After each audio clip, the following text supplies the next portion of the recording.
And everybody.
Welcome everyone to Resilience Arise. My name is Dr. Chalice Jenkins and I'm an assistant clinical professor in the College of Nursing and Health Professions Counseling and Family Therapy Department. So before we get started, let me get to know a little bit about you all. So you guys is everyone in here graduate students? Undergrad? No, I'm staff member. Staff member, okay. Staff member. And then how about you ladies? We're both third-year students just in the School of Education PhD program. The PhD program, School of Education? Awesome. All right. So today, and welcome to those who are attending online. I hear that we have several who are attending online, so welcome to Resilience Arise. We're going to have an interactive feature of the presentation, and for those who are online, you will be able to interact via the chat feature. So please engage in the discussion because it's going to be a great discussion. So let's talk about some of our workshop objectives for today. Our first objective is that we are going to identify, define, and understand stress and health disparities, and resilience factors. We are also going to cultivate a personal, culturally sensitive resilience strategy and apply it to sample scenarios. So to get started, first let's take a hike along the White Rock Canyon to the Arizona Hot Spring. So this is a picture of my sister and I and our family. And just about 3 weeks ago, we went on a spring break vacation. And we decided we were going to go to Arizona and we were going to go hiking. So this is a picture of us in Lake Mead National Park. This is at the very beginning of the journey. Also, the small picture that you see all the way to my left just shows a picture of how many miles it's going to take to hike to that Arizona hot spring. So it was a 3-mile hike there and a 3-mile hike back. So I want you guys to think of anything that you're embarking on, like your PhD programs, as a staff member at work, whatever other personal goals that you have. You know that feeling when you first start something, that feeling of excitement? Well, that's what that picture represents in the middle. We are excited, right? This is our first real hiking trip. So you begin your journey, and along the way you're hiking. We're hiking through the canyon, and we see all of this dry rock and lots of dirt. But you know, you stop and you smell the roses along the way. And as I'm looking, I see this beautiful rock daisy that kind of sprouted out of these rocks and dirt. Now listen, I'm a landscaper, I'm a gardener, I love flowers. My house is surrounded by flowers. I love fresh flowers inside, outside of my house. So I immediately noticed this. But did you ever notice when you're on a journey, you bask in every detail of the experience, the good, the bad, and the ugly? But this might brighten your day when you come across something like this. So you're halfway into this journey, all right? We have PhD students here. I don't know, your third year, so you're kind of towards the end. You guys are maybe 3/4 of the way in. Yeah, this year we're defending proposals and Awesome. Okay. And then for our staff member, just think of whatever it is that you may be working on. Just kind of think of this in your own terms. So you're halfway into the journey. I'm halfway into rock climbing with my family. I'm noticing the hills. I'm noticing the terrain. It's starting to get a little rougher, right? Some areas of the journey are downright treacherous. You may feel your body start to slow down, but you have to keep your focus, knowing that you have a goal in mind that you set out to accomplish. So, as we say, we get our mind right and we know that we are on a mission. Now listen, the sun is getting hotter in the canyon. You guys see, I have this backpack on my back. I'm ready. I have oranges in there, fruit, water. I have my waterproof pouch for my phone because we're going to the Arizona hot springs. So I'm thinking we're getting in water. I need something, to protect my phone. I am on a mission. I am focused. Sometimes we get so focused though, you see the serious look on my face? We can be just like this throughout a journey. But we got to remember, to celebrate the small victories.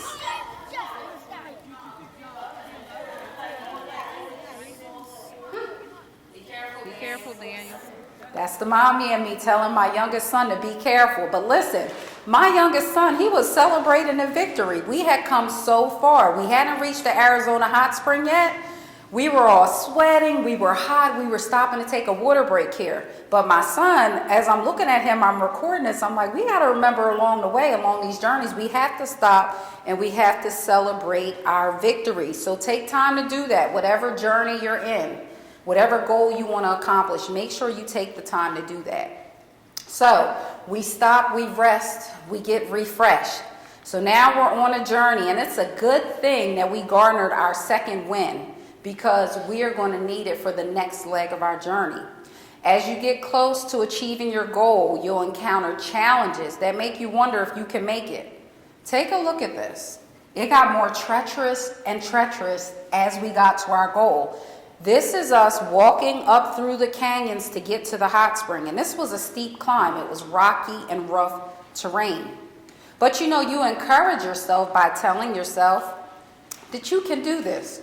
You can overcome barriers and you can push through challenging spaces and places. Because we were going through, tiny crevices. You had to get your footing a certain way.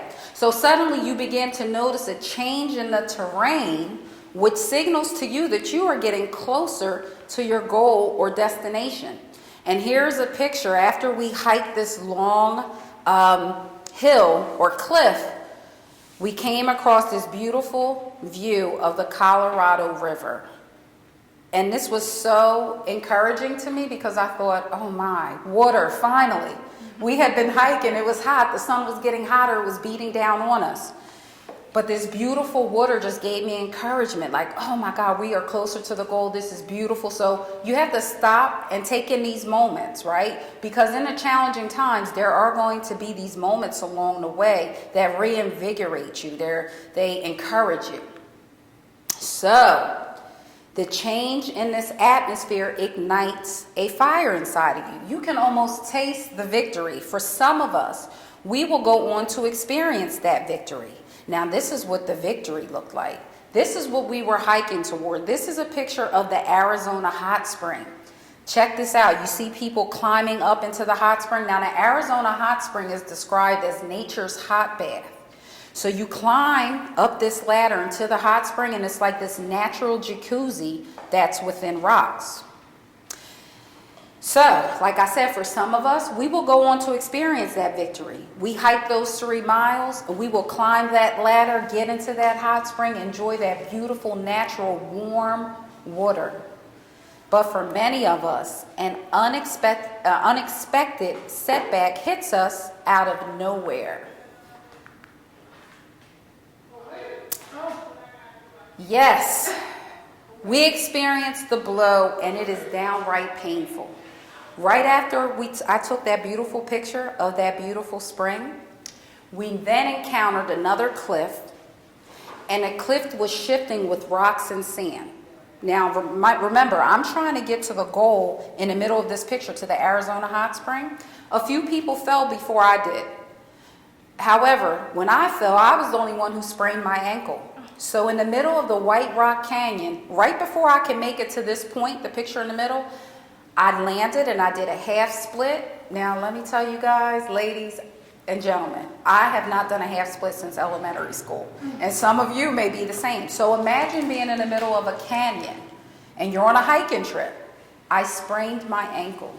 I cannot make it.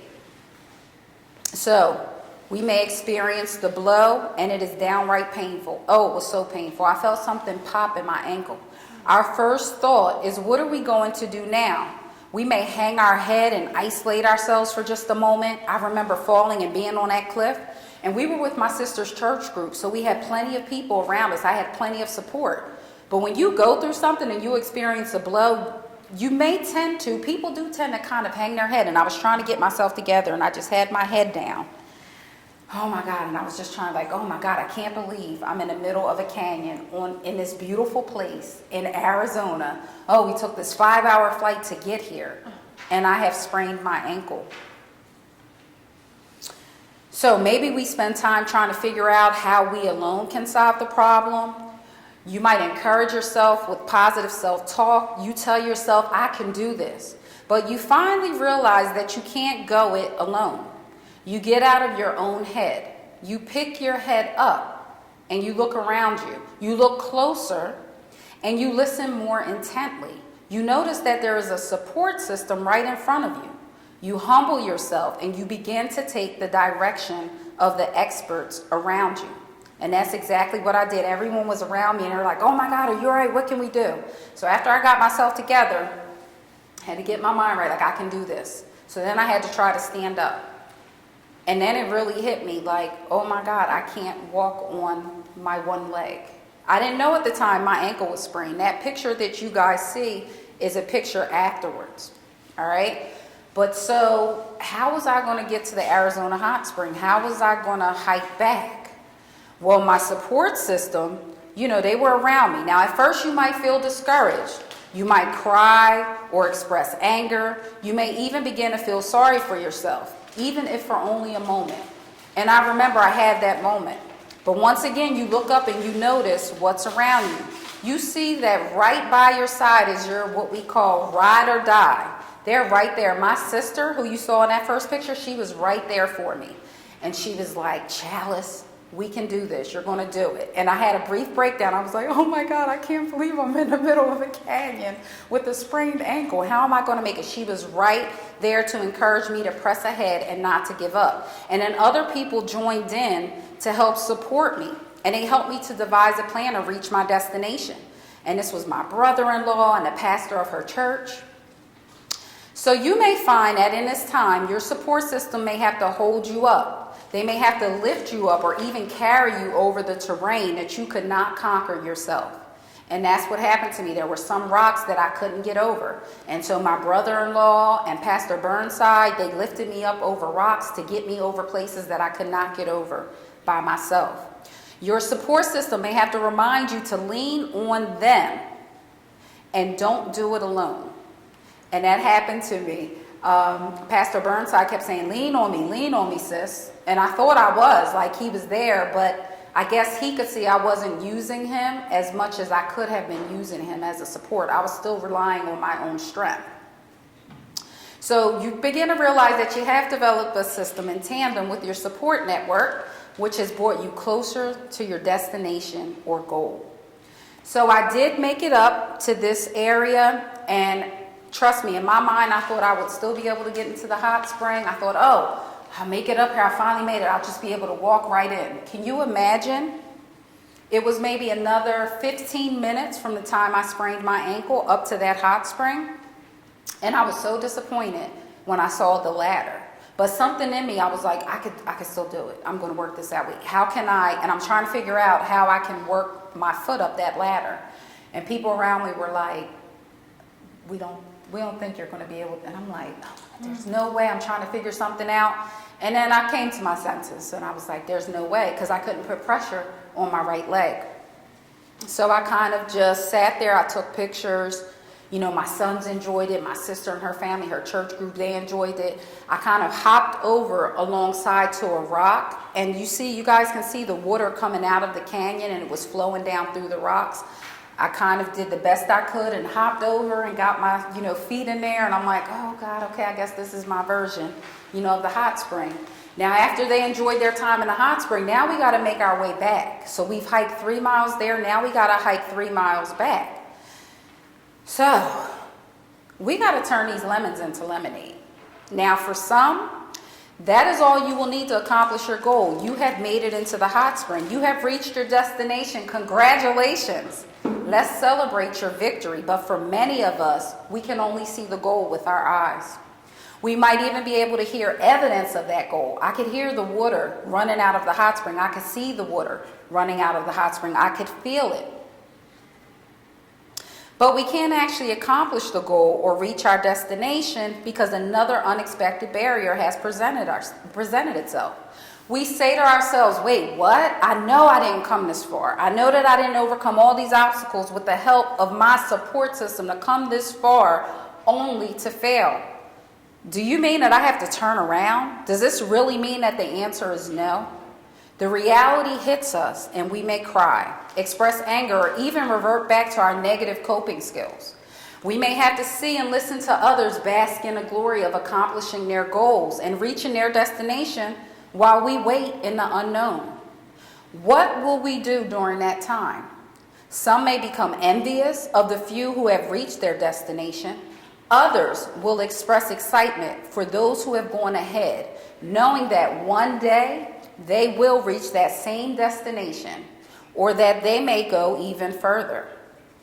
Others may immediately begin to revise their original plan, knowing that the answer is no and that they may have to turn around.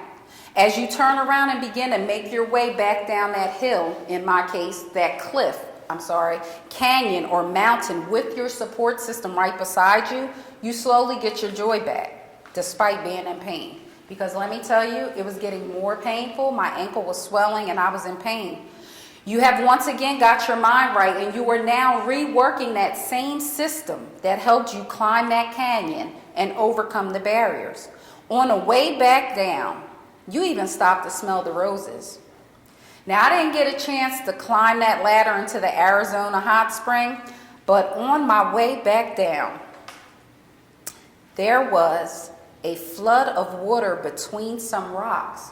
And I looked to my sister and I said, I made my own hot spring. Take a picture of me. So here's that picture. Now stop, think for a moment. Reflect back on a time in your life when you had to make the best of what was around you. What can you do with the leftovers because you could not reach your original goal? Did you take that moment to take those lemons and make lemonade? Or did you just sit there and take a bite of that lemon and taste the bitter taste of it in your mouth? Now, while I was making lemons out of lemonades by creating my own Arizona hot spring, a few people in my support system were right there for me to lean on, while other members of my support system had hiked back down the canyon to get the help from the park rangers. Now, this particular member of my support system named Mark, he was our tour guide. He was our hiking tour guide, a member of my sister's church, and he was taking us on this hike through this canyon. Now, he had much experience and wisdom. In spite of my persistence and resolve, he was able to foresee that I would not be able to hike 3 miles back over the rough terrain and canyons with a sprained ankle. He knew that we needed help beyond what anyone could provide. Now, you got to think, when you're in tough situations, what do you use to support you and to get you over those tough times? For me, I believe in a higher power, and I knew that it couldn't be anybody but God who orchestrated a random tour guide having a satellite phone, which made it possible for him to contact the park rangers to meet us at the lake area of the canyon with their boat so that I could be transported out of the canyon and to receive medical assistance.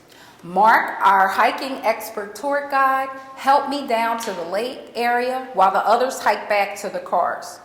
He recommended that I place my foot in the ice-cold Colorado River. My ankle was swelling even more as my body's adrenaline and endorphins were wearing off. As I sat there in excruciating pain, my mind was distracted by my conversation with Mark and by focusing on the positive things in my environment.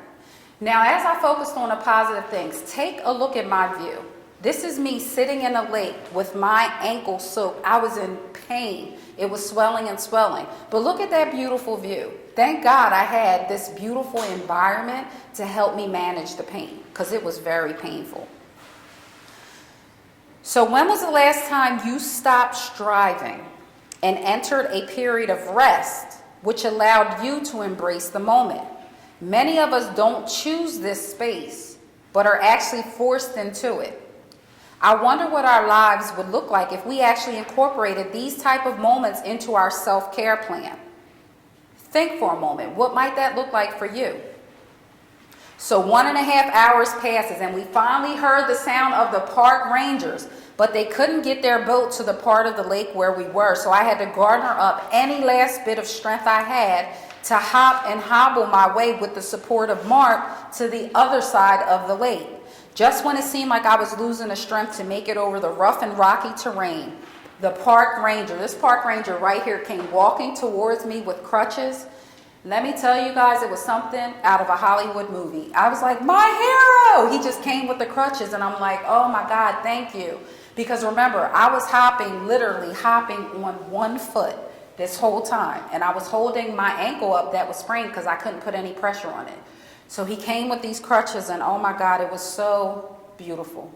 And I needed that. And again, you know, my support system was around me. He was in front of me. Mark was behind me. They kept telling me, just let me know how you need me to help you. Let me know how you need me to help you. And that kind of stood out to me again, because I remember the pastor saying to me earlier, lean on me for support if you need it. So in my mind, I'm like, I must not be using them as much as I can. So just keep that in mind, the support system around you. This is a view of the boat. It was like a 15 to 20 minute speedboat journey. It was absolutely beautiful. I was able to view the canyons and the river from a different vantage point. All I had to do was sit back and enjoy the ride until I reached my destination. And then we finally reached Willow Beach, where other members from my support system were waiting to take me to urgent care. And this is how my journey ended for this trip. I ended up in urgent care, got my crutches, they gave me a boot for my ankle, and that was that. So, but thank God, you know, that my ankle was only sprained and not broken or fractured. You know, I was a little bummed because we had planned to go to Los Angeles the next day. We canceled the trip due to my injury. So what plans have you had to cancel as you persevered your way through your own personal trials or tribulations? Did you make lemonade out of lemons? Did you just sit with the tart and bitter taste of the lemon in your mouth?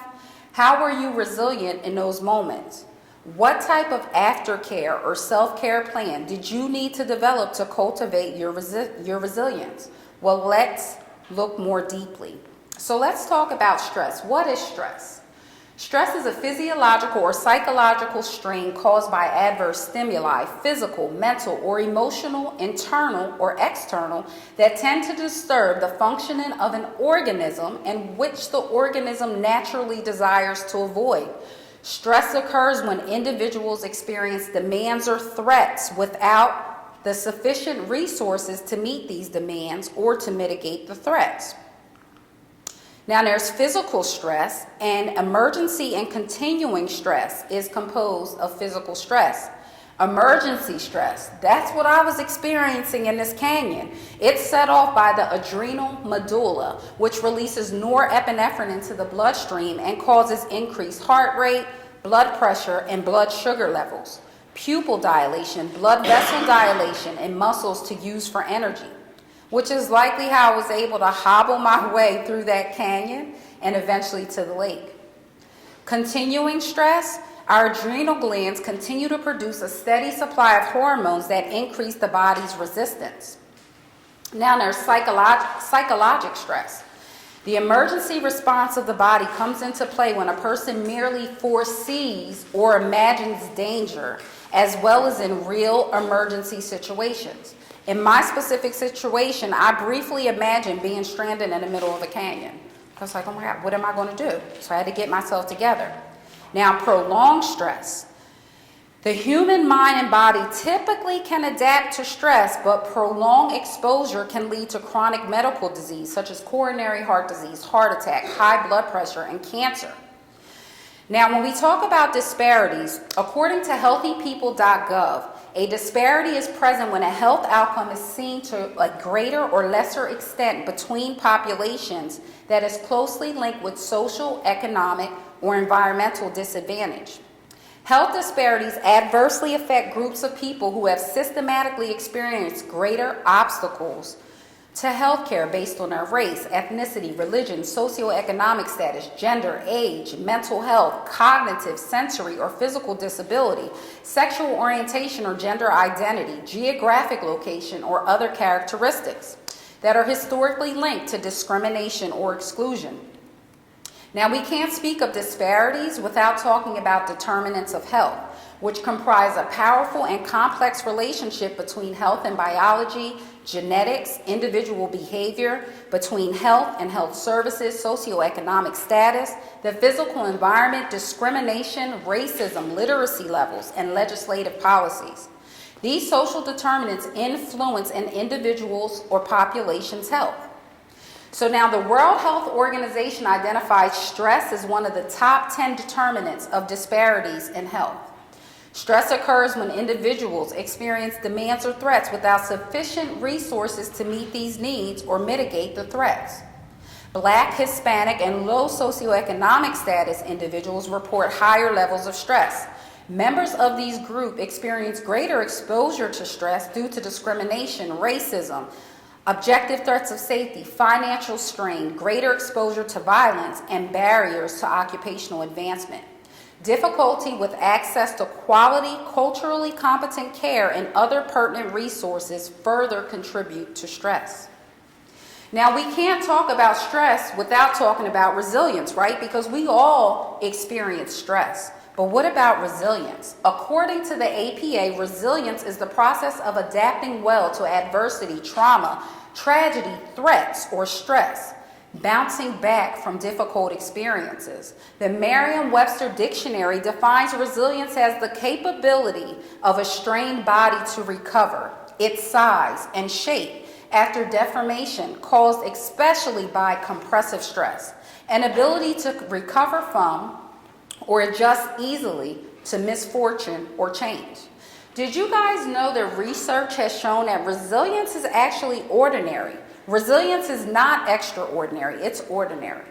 Resilience is not a trait that people either have or do not have. It involves intentional behaviors, thoughts, and actions that can be learned and developed in anyone.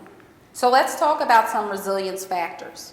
These are important factors that will help bolster your resilience. A caring and supportive relationship both within and outside of the family. These relationships' characteristics include love, trust, positive role modeling, encouragement, and reassurance to support resilience. Making realistic plans and taking steps to execute the plan is very important. We make plans, but are our plans realistic? We need to take small steps. Those small steps will get us to that greater goal.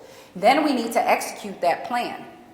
We also need to have a positive view of ourselves and confidence in our strength and our abilities. Communication and problem-solving skills are absolutely essential. The capacity to manage strong emotions and impulses, which some know as emotional intelligence, is very important in times of resilience. So now we're at the interactive portion of our session. So what I would like for you guys to do is I want you guys to break into groups of 2 or 3 if we have an odd number. What I want you guys to do, first, you must know that resilience is a personal journey, and what works for one person may not work for another. There are cultural differences that influence our personal journey of resilience.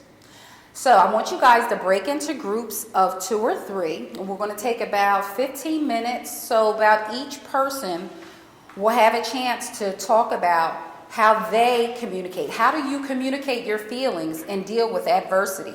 How do you connect with significant others, including extended family members and community resources? All right, so why don't we do that? Why don't we break into dyads? We'll take the next 15 minutes.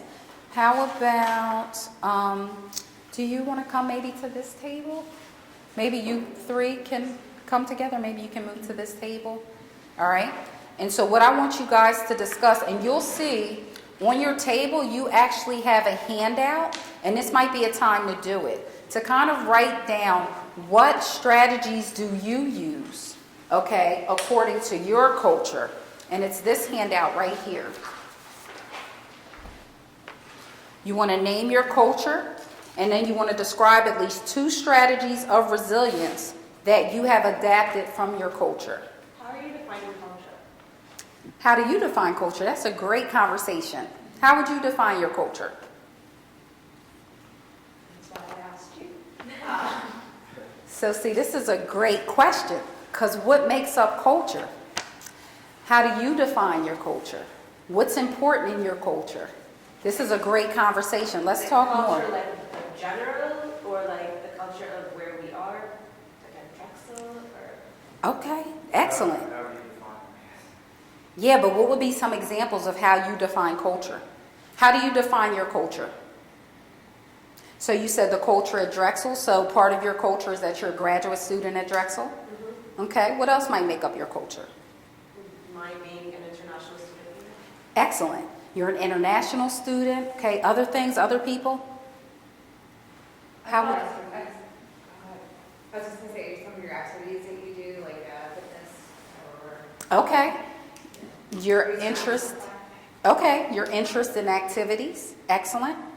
I think of my Sandra. upbringing as my culture, like how I was raised, traditions. Yes, nice. Traditions.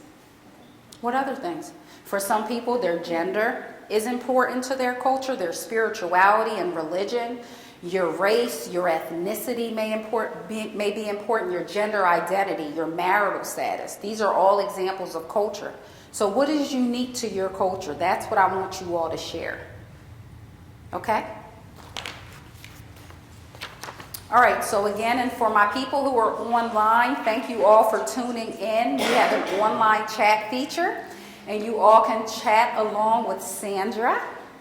All right? And I want you guys to chat and talk about how do you communicate your feelings and deal with adversity? How do you connect with significant others, including extended family members and community resources? And I'm going to kind of make my way over to the computer. So far, pretty shy. No one's sharing yet, so I put Okay. the question out there. We'll see if folks take a moment to respond. Okay, so I know you all are probably thinking and wondering. You know, I believe in phenomenology, and phenomenology is the study of the lived experiences of people. And so this is what I'm asking for you all to share. What are your lived experiences?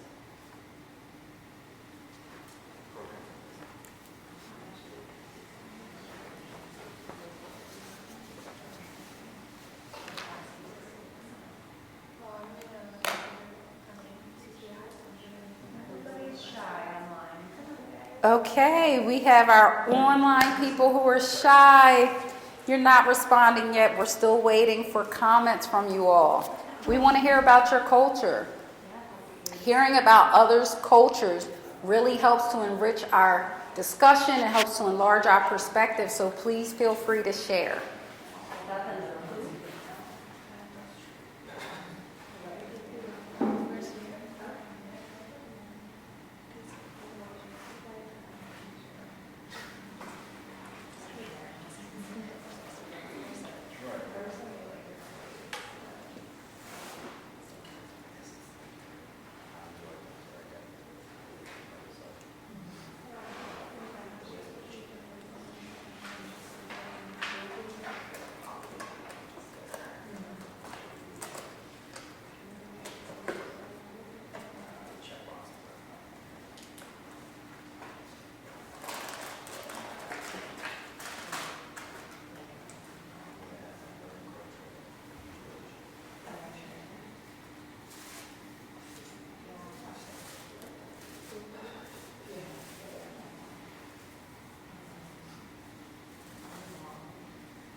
Okay. participants. I have about 7 people on here. Yeah. Tell who's on, let me see if any of the students. Oh, I don't know individuals, we only know a number. So they don't have like an identity. Oh, gotcha. Okay. Yeah, I think for this type of workshop, it would have been better to do it. Because then they would have been identified, yeah. Maybe next time, do you guys have Zoom capabilities? Because if not, okay. Everybody, right? Drexel? Oh, that would have been awesome because we could break them into Yeah, groups. I think when I thought about it, we could have done that. And I just I think the assumed. learning is keeping people inside. We have more people, it's a shame. Look at all the food that you I know, well, we'll bring it up and we have graduate students coming down to our office all day, so they'll go to grab them. Yeah, that's what we're going to do. Yeah, I'm surprised there are more registrants.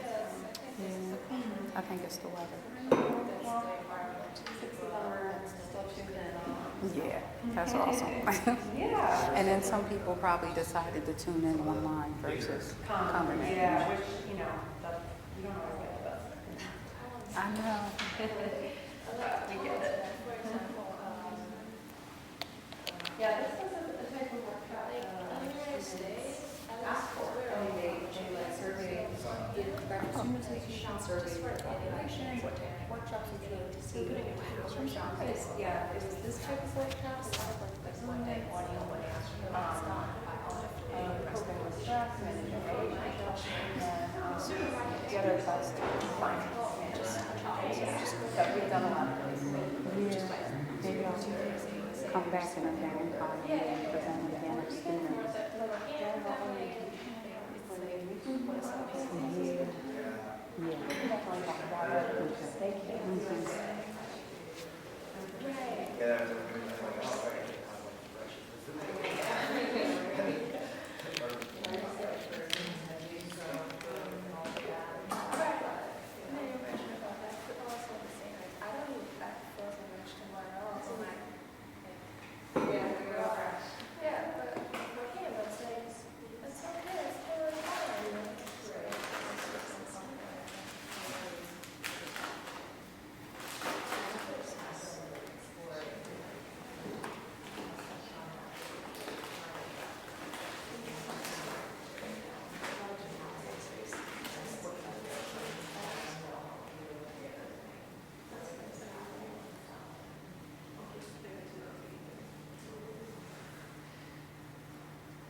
How you ladies doing?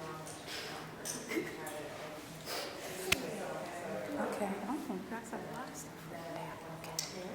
Nice.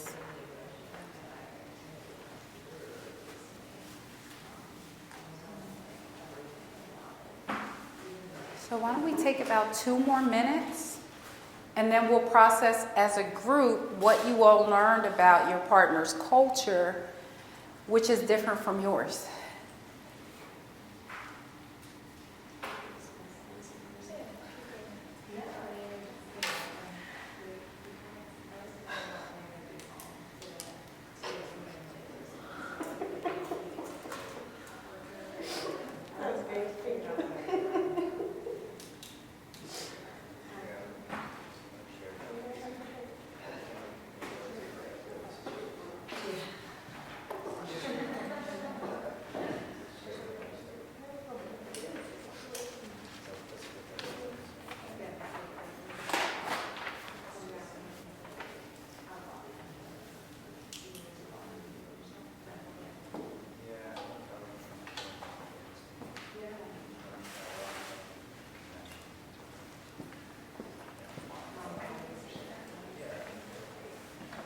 Okay, guys. All right, so who would like to share?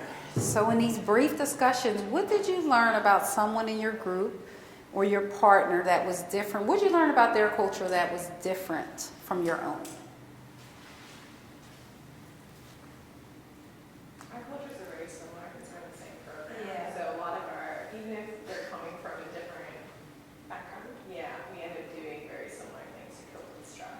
Wow, so that's interesting. So she just said, for my people online, even though they come from different backgrounds, they deal with stress in similar ways. So how are your backgrounds different? So I'm Egyptian. Okay. This is my third year in the U.S. I was born and raised there. I lived in Egypt. I lived briefly in London for 1 year when I was doing my undergrad. Okay. Or just Egyptian. Okay. You're Egyptian? I'm Chinese and Puerto Rican from California. Lived in Philly for a while, worked at Drexel before starting the PhD program. Wow. So you guys come from two totally different backgrounds. And what similar coping skills do you guys share when dealing with stress? We drink. Whoa, okay. All right. But we also do a lot of social activities, like just fun things every once in a while. Like we'll go out to a concert. We try to do like weekend getaways every once in a while. Okay. We recently were in Toronto for a conference, so we drove up earlier than everyone else and spent a couple of days touring Niagara Falls and like wineries there and things like that. And then Wow. we were at San Francisco for another conference, and Nice. we also just like did random things, just kind of took the time to like recharge and Very nice. What program are you school education. in? Oh, And how about you? What program? Goodwin College? no, that's where I work. Oh, okay. I'm also on school there. Oh, school that too. Okay. Awesome. And how about you? I think He's like, I'm not admitting. yes, I'm online. You got an email from Anthony about the GSA thing that we're doing? Sorry. Yes, no, I did. Thank you. Okay. And how about you? Oh, College of Computer and Informatics. Okay. And we have one staff member. So that's awesome. So, all right. So why don't you guys share? So I think that's important to note. Two women who come from two totally different backgrounds, but they have similar ways of coping with stress. How about you all?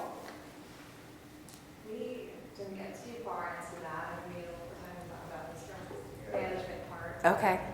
Do you guys want to share what you do then? Or how did you learn something different about one another's culture, something that was different from your own? Not about the adaptation, but not like the resilience strategy, just more the differences, I guess. Yes, so let's talk about that. What are the differences in how in your culture, you may, you may deal with stress? So, because we have time, I can share what I do, I guess, first to start. So I do, I think every day is a good opportunity to mentally, practice mental training.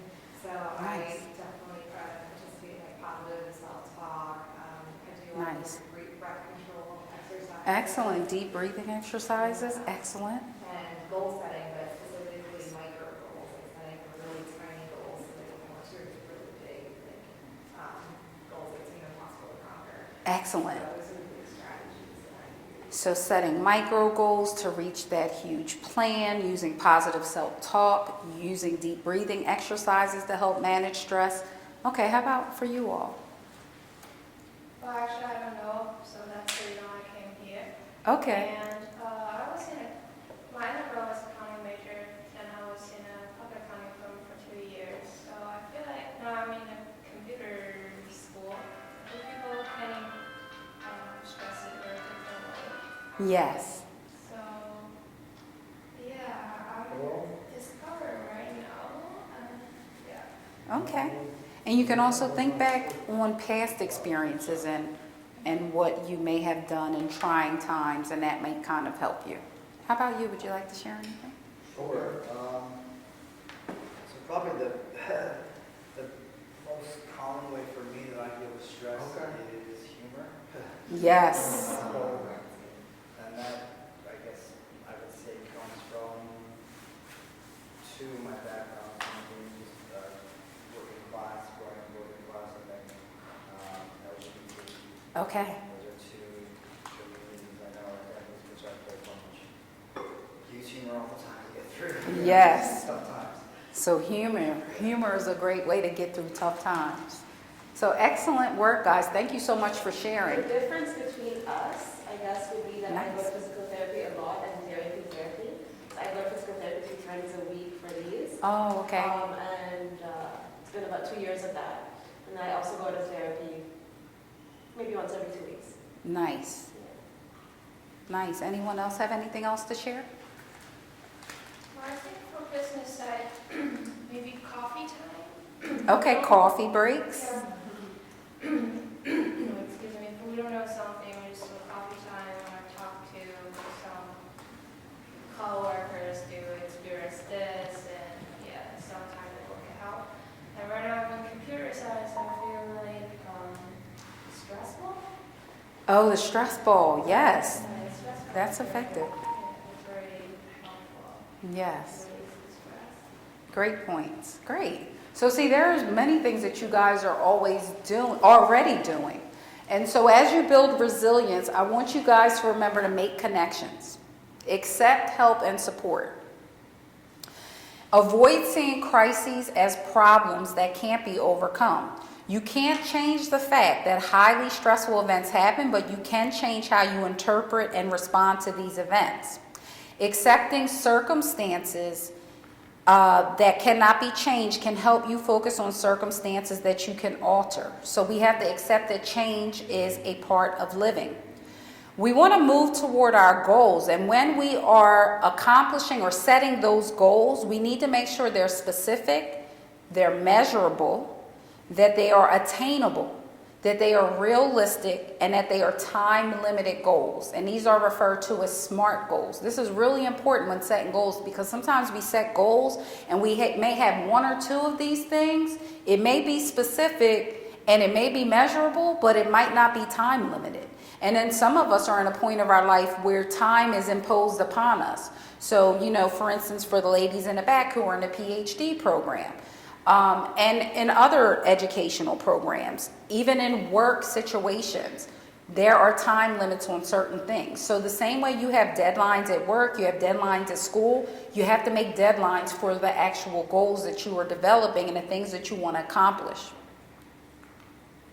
You want to take action, right? You want to confront problems and discover solutions. Do not avoid them. Oh my God, it's so easy to have a problem and avoid it, right? Have you all ever experienced something where you're just like, I'm just not even going to deal with that today? And then you wake up the next day and you're like, I'm not dealing with that today either. And then a week passes and you're like, I need to deal with this problem I've been having. A month passes. And then for others, it's like we have a problem and we're immediately like, okay, where's the solution? So it varies. You want to look for opportunities for self-discovery. Remember I was telling you all when I was in that canyon, I was looking for opportunities for self-discovery. And what I found in that moment was I already knew this about myself, that I do tend to lean on myself for my own strength, because when you're in a helping field, right? I'm a licensed professional counselor. I'm an assistant clinical professor. My first career, I started off as a social worker. Okay, and so I worked my way up to becoming a professor. I worked my way through the social services field, and then after earning my doctoral degree, I knew I wanted to teach in higher education. So I was an adjunct professor for 9 years before coming to Drexel full-time 2 years ago. So I tend to lean on my own strength and, my own self. But in those moments, I had to realize, oh my God, I have a support system around me. Use it. Use your support system. When you get discouraged and you hang your head and you want to look down in discouragement, look up, because you have positive people around you. The Pastor Burnside kept saying to me, sis, lean on me. And I had this foot and I'm trying to hop, and I wasn't completely leaning on him. And he was like basically telling me, use me as a crutch. And it was so hard for me to wrap my mind around that, because I'm like, I was a b-ball player and I sprained my ankle in high school in basketball. But that was years ago, high school. So it's like, how do I do this? Literally, guys, in the moment, I had to figure out how to use my support system. It was such an interesting process of self-discovery. So yes. What if you're not used to having that kind of support system and you don't really know how to use them because you've never had to use them before? That's excellent. So you're saying that the support system is there, but you don't actually know how to use them? Well, it's newly there because it wasn't there before. So you've never had that kind of support before, so you don't know how to use it. Excellent point. Excellent point. Great question. And are you speaking from your background as an international student and moving to the United States and kind of having a new lead? My background in general. Oh, gotcha. Okay, so how do you reach out for help? So in the story earlier, I was saying, and this may not apply to you, but it applies to me. Like I had to realize, like, I need to humble myself a little bit. I got to humble myself because it's like I am used to doing this on my own, but I can't. And then when you're placed in situations where it's like you have no choice but to learn that, like I literally had to learn, like I literally was trying to do it on my own. Like I literally was like trying to hop, and they're like, let me, lean on me, lean. And I'm like, okay, I'm trying. And I was hearing what he was saying. I was hearing a deeper message. And I looked up at him and I said, you know what? I'm not used to having to do this. I said, so I'm going to try to use you. It was interesting that I was having this conversation and all of this pain, but I was saying to him, I'm going to try to use you as my support, but I'm not even used to doing this. I don't even know what I'm doing or what this looks like. And see, we're not always going to know. So you got to just jump in and do it. Take a risk. Take a risk. Come to the workshop. Sign. You pass the sign. Oh, resilience arrived. Oh, sign. Let me take a risk. Let me go see what are they going to be talking about? Oh, let me go see. You know, take a risk. Do things that you've never done before. Any other questions or thoughts? Well, I mean, since my initial hand injury, I was very dependent, and even back in Egypt, I was very dependent. Like, my dad passed away when I was really young. My mom kind of just was in her own bubble. My brother's an asshole, so it's fine. And then, but I was also the youngest person in the family, so I was kind of picked myself up along the way, went to therapy, all that stuff. Yes. And then, so along the way, I kind of learned from specific people. But then when I came here, and I kind of had to start over, and it was a little weird. And then at the end of my first year is when my hands got injured. And then that was really rough because I was like, I kind of don't know who to go to about. And then eventually, like, Magdalene and I became really good friends, and a bunch of other people. And then, like, even now in the winter, like, they'll catch me with still can't zip up myself or anything like that. And I'm kind of just putting all these scarves on just to stay warm, and zip you up. And now I've learned that when I want to get zipped up, I'll just go shake my zippers at them. And nice. I'm not very good at asking for help. Exactly. Yeah. I was just about to say, I don't know so how to do it. look but at that. Now when something happens, so you know how I'm special? Yeah. Oh, no, what happened? Yes. So you're reaching out for help, you're doing it. And it's interesting that you mentioned childhood, because in childhood, through our childhood experiences, that's when we learn these things. I'm similar to you, like in my childhood. Like, so it was like, I don't have anybody to turn to this, so I'm just going to do it. I'm going to do it. And so we take that same mindset into our adulthood, and then it limits us in certain ways, right? There's an African proverb that says, if you want to go fast, go alone. But if you want to go far, go with others. You know? And so that just made me think of that as we were talking. But I know exactly what you mean and how you feel. And, you know, and then I got into a helping profession. So I was always the one helping. So I'm like, I'm not used to, lean on, what do you mean? Like, I'm just going to figure out how to work this out I could do it. And I'm like, oh my God, oh no, I can't, wait. I need help, you know? I started out in psychology and ended up teaching. Oh, nice. Excellent. Nice. So you want to take action towards your goals. Like we said, look for opportunities for self-discovery. You want to nurture a positive view of yourself, right? Because again, going back to childhood, we develop these beliefs. And these core beliefs that we develop, according to Aaron Beck in cognitive behavioral therapy, they're not always so healthy. And as a result of our childhood experiences, we tend to adopt these beliefs about ourselves, and it can be negative beliefs. So then what do we do about that? Based on circumstances, we may, feel like, oh my God, I'm not good enough. And we don't realize that we take that into our adulthood, and we may experience it in school, on our jobs, in relationships. And if you really sat with a really good therapist, and you really went and explored, you will find that some of those dysfunctional beliefs that we all have about ourselves, including me, they emanated from your childhood. So we got to really nurture a positive view of ourselves. We really have to. And you can do that with the help of mental health professionals. Listen, we got to keep things in perspective, okay? I am thankful I didn't break my foot or fracture my foot. Listen, guys, this happened 3 weeks ago. I was on crutches 3 weeks ago, guys. I'm very grateful that I can walk like this. Now, my ankle isn't 100%. It's still stiff. I go to physical therapy just like you do. I'm still in pain, but listen, I can place my foot inside of a shoe. I'm like, yes, thank you, Lord. Because I could not put my foot was, the whole ankle and my whole foot was just swelling. I was in so much pain. Just last week, going to my classes and traveling back and forth, I was in so much pain. I had my leg elevated in class. I had my ice pack wrapped around my ankle. This was just last week. So let's keep things in perspective. This isn't going to last forever. It's not going to last forever. And we got to maintain that hopeful outlook. You can't lose hope. And then self-care. And you guys talked about different ways that we can engage in self-care. What is your self-care plan? I want you guys to think about that. Because resilient people, they have an intentional self-care plan. And I know for me and my self-care plan, and a self-care plan, guys, it's not like this plan that you write and you're like, okay, I'm going to do this.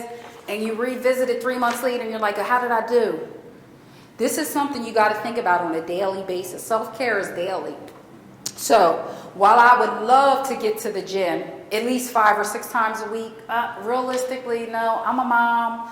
I work full time. Like, that's not going to be realistic for me with my schedule. So I try to get to the gym at least 3 times a week. When I get to the gym, I have a specific plan that I do. I work out for an hour in class. I go into the warm water pool and I stretch my muscles. Then I go into the jacuzzi for 15 minutes in the jacuzzi, because you know that's the best part after you work out.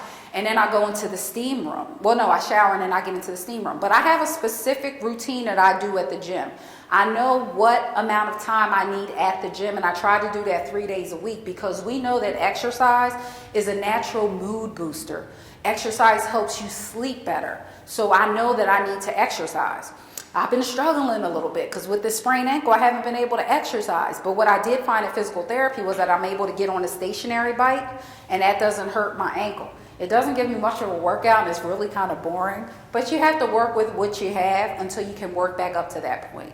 So hopefully I'll be able to get back into the gym. Also, my spirituality is very much important to me. It's in every part of my life.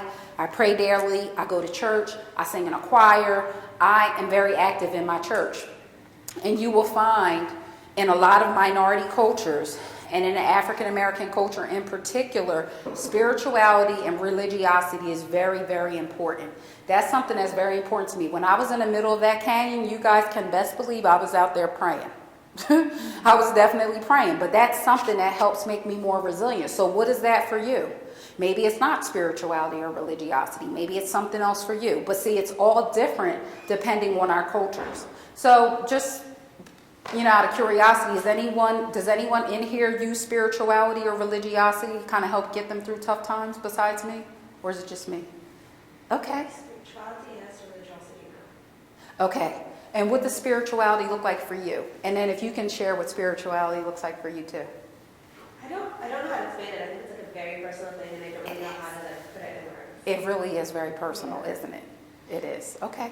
How about you? I want to say the same thing. If you feel it by yourself, then you feel it, but other people probably can't get it because it's very just you and your religion by yourself. Yes.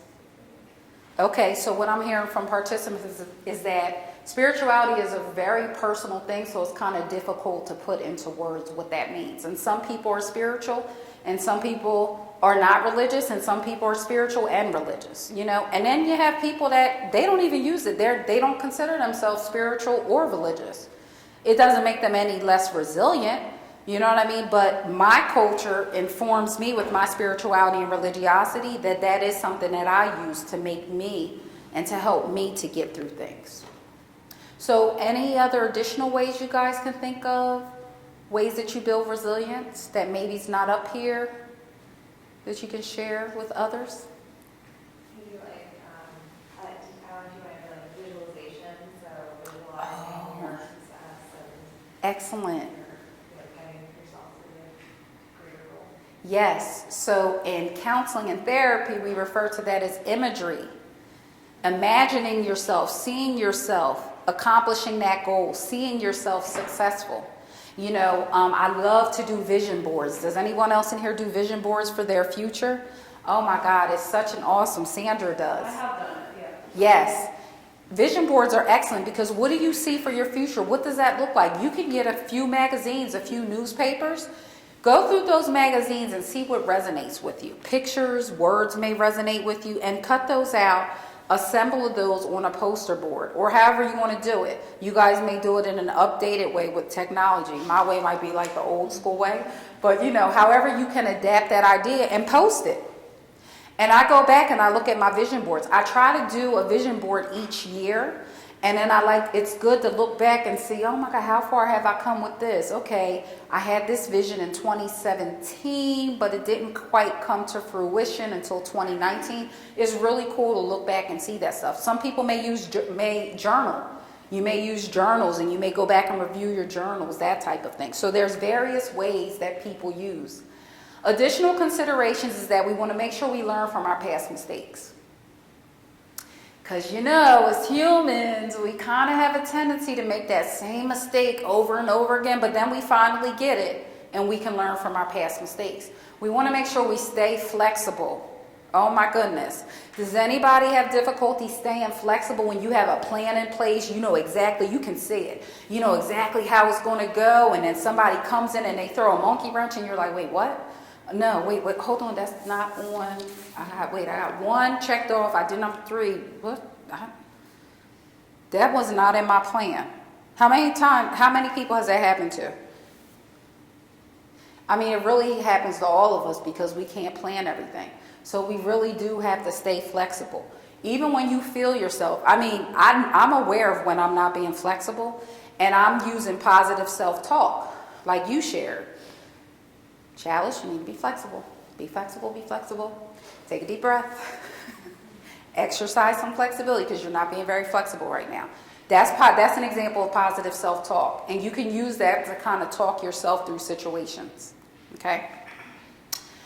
Places to seek help. We got to humble ourselves and reach out for help. Now, you guys are graduate students. There's lots of resources that Drexel has for you guys. There may be self-help groups on campus, support groups, student groups, books, online resources, mentors. How about mentors? Oh my goodness, the power of mentorship is so important. Your mentors can take you so far. They have so much experience and wisdom that you don't have, that they just really help to take you further. And licensed mental health professionals, you can't forget us because we are here to help you guys. And I know in a lot of communities, there's a lot of stigma, especially in racial and ethnic communities. There is a lot of stigma around seeking mental health, but it is okay. So, a personal strategy for cultivating resilience. So let's see how we're doing for time. All right, so what I want you guys to do is I want you to pick 1 or 2 of these scenarios, and I want you to take 5 minutes to write down how you would handle this. So in scenario 1, in 1 week, you are having a comprehensive exam that covers an entire textbook. You only have 2 weeks to read the textbook and study for the exam. Your significant other contacts you to say that one of your family members is in the emergency room and you need to come home to take care of your children.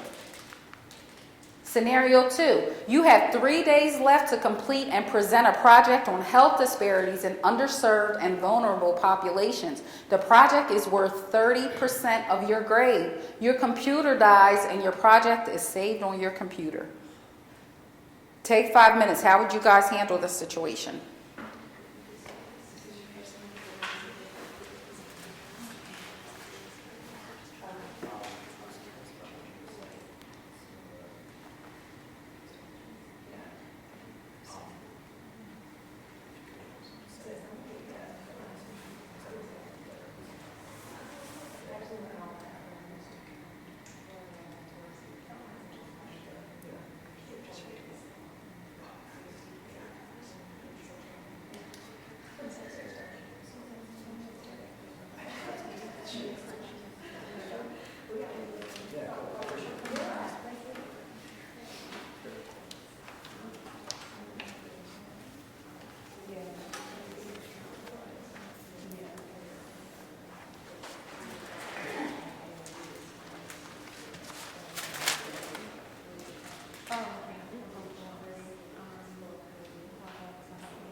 Okay, so what would you guys do? Let's give one example since we're running a little short on time. What's one example of how you would demonstrate resilience in this situation?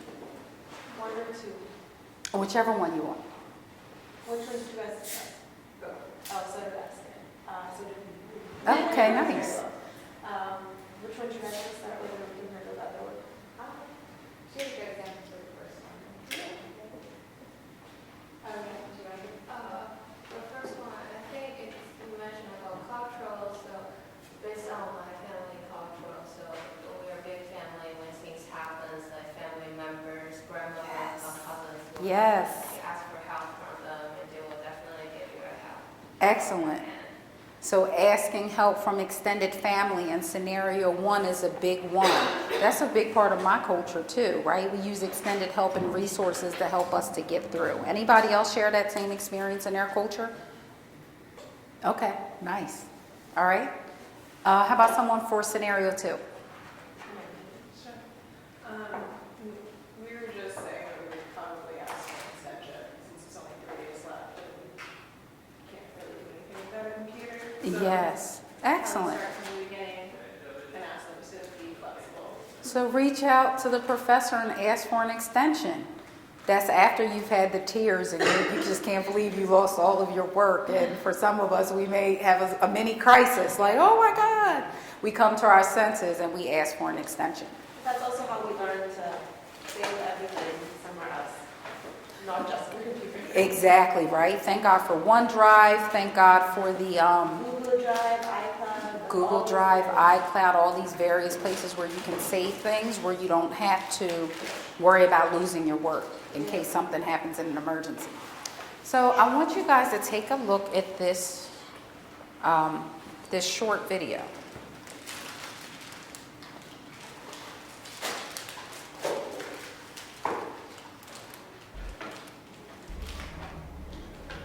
When things are going bad, there's going to be some good that's going to come from it. Oh, mission got canceled?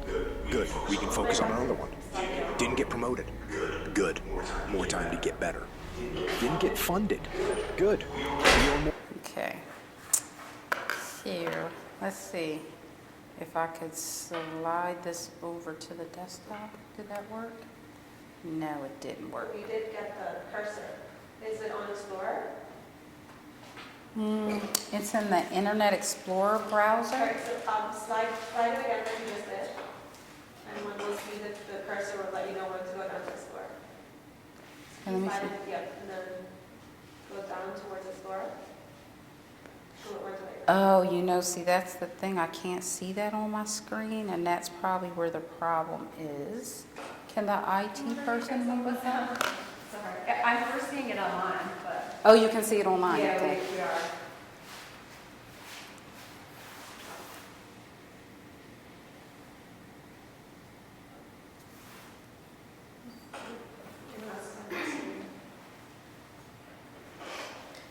I guess the computer setting is like being monitored.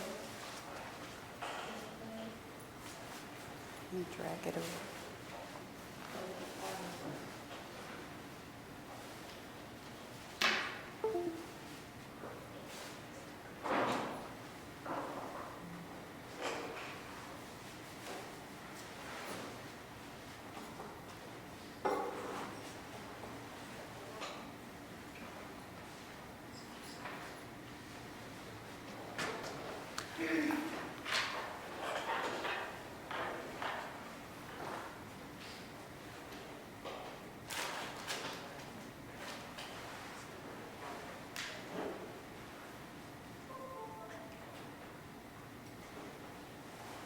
And if this doesn't work, we'll just listen to the audio of it, and then we could find a, Plug it back in. and we could send a way to find a way to send you guys a link to the actual YouTube You can go back over. presentation. Oh, do you? Okay. You can plug it back in.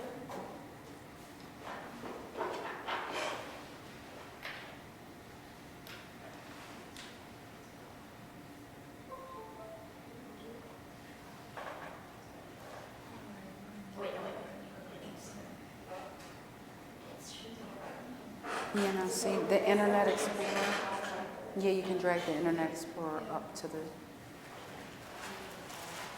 right onto the. Yeah, there we go. Nice.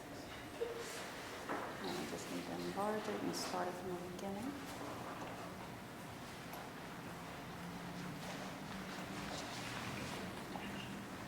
Thank you. When things are going Can bad, you turn it on? there's going to be some Can you good turn it that's going to come from. Oh, mission got canceled? Good. Can you We turn can the focus on light another one. Didn't get promoted? Good. More time to get better. Didn't get funded? Good. We own more of the company. Didn't get the job you wanted? Good. You can get more experience and build a better resume. Got beat? Good. You learned. Unexpected problems? Good. We have the opportunity to figure out a solution. When things are going bad, don't get all bummed out, don't get startled, don't get frustrated. No. You just look at the issue and you say, good. You go forward. And last, if you can say the word good, it means you're still alive. You still got some fight left in you. So get up, dust off, reload, recalibrate, re-engage, and go out on the attack. When you make that diamond, three things have to happen. Number one, they have to put you under immense heat. You gotta get burned. Don't run from the difficult classes. Take them. Go to the heat. Because the sooner you go to the heat, the sooner the drain. Then after the heat, they have to put you under pressure. Little pressure, little progress. Stop taking shortcuts. Stop taking the easy way. Go through whatever God wants you to go through. The final thing you got to do is you got to cut it. It's the cut that makes it valuable. Yes, you have a dream, and the process is not supposed to be comfortable.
Thoughts?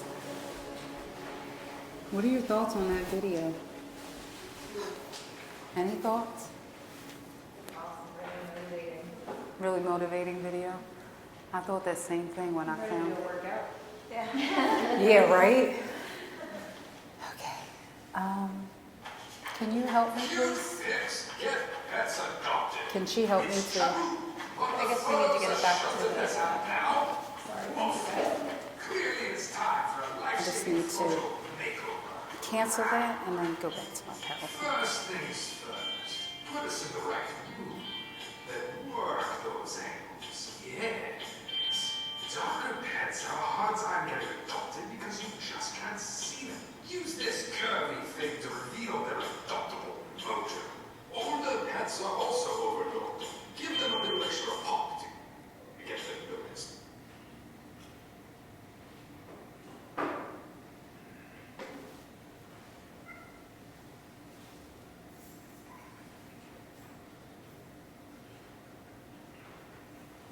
Oh, there you go. It's on this screen. All right, guys. I want to leave you guys with this. In closing, this is my brother. It's my big brother. And we were having a conversation recently. And we were having a conversation about our early childhood. And my brother said to me, he was like, you know you're resilient. And I was like, I'm resilient. I was like, oh my God, I am resilient. And then I was like, you know, you're resilient too. So I wonder if any of you guys have ever had a significant, influential figure in your life ever speak a life-changing word into your life. And if you haven't, I'm here to tell you guys today, you are resilient.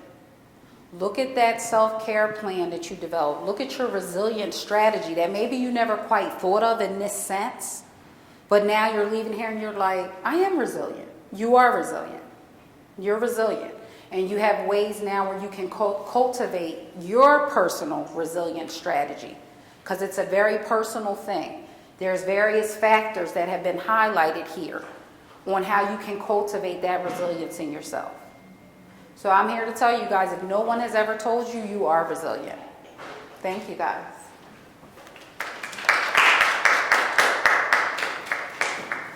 So, does anyone have, let's see, we have like 5 minutes for questions.